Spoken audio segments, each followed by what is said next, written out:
വയനാട്ടിലെ സ്ഥിതിഗതികൾ വിലയിരുത്താൻ ഉന്നതതല സംഘം ജില്ലയിലെത്തി. വയനാട്ടിലെത്തിയത് ജനങ്ങളുടെ അഭിപ്രായങ്ങൾ കേൾക്കാനാണെന്ന് വനം മന്ത്രി എ.കെ. ശശീന്ദ്രൻ. വയനാട്ടിൽ മാധ്യമങ്ങളോട് സംസാരിക്കുകയായിരുന്നു അദ്ദേഹം. ഒരു ദുഃഖകരമായ സംഭവം ഉണ്ടാകുമ്പോൾ അവിടെ ചെല്ലുക, അവരെ ആശ്വസിപ്പിക്കുക, അത് നമ്മുടെ നാടിൻ്റെ സംസ്കാരത്തിൻ്റെ ഒരു ഭാഗമാണ്. പക്ഷേ അത് എത്തിച്ചേരാൻ കഴിഞ്ഞിട്ടില്ല. അതിന് ചില പ്രത്യേക കാരണങ്ങളുകൊണ്ടാണ് വരാൻ കഴിയാതെ പോയത്. അതൊരു നല്ല കാര്യമായിട്ട് ഞാൻ കാണുന്നില്ല. വരാൻ കഴിയേണ്ടതായിരുന്നു, എനിക്ക് പക്ഷേ വരാൻ കഴിഞ്ഞില്ല.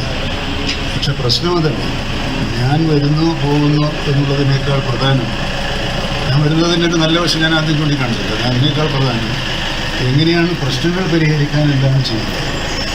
പ്രശ്നങ്ങൾ പരിഹരിക്കാൻ രാഷ്ട്രീയമായി ഉപയോഗിക്കാനോ മുതലെടുപ്പിനോ അല്ല വയനാട്ടിലെത്തിയതെന്ന് മന്ത്രി പറഞ്ഞു. ബത്തേരി നഗരസഭാ കമ്മ്യൂണിറ്റി ഹാളിൽ ഉന്നതതല അവലോകന യോഗം ആരംഭിച്ചു. യോഗത്തിന് ശേഷം മന്ത്രിമാർ കാട്ടാനയുടെ ആക്രമണത്തിൽ കൊല്ലപ്പെട്ടവരുടെ വീടുകളും സന്ദർശിക്കും. കൊല്ലപ്പെട്ടവരുടെ കുടുംബങ്ങളെ സന്ദർശിക്കാനായി കോൺഗ്രസ് നേതാവ് രമേശ് ചെന്നിത്തലയും ഇന്ന് ജില്ലയിൽ എത്തും. അതേസമയം വയനാട്ടിൽ ഭീതി പരത്തിയ കാട്ടാന ബേലൂർ മഗ്നയ്ക്കായുള്ള തിരച്ചിൽ തുടരുകയാണ്.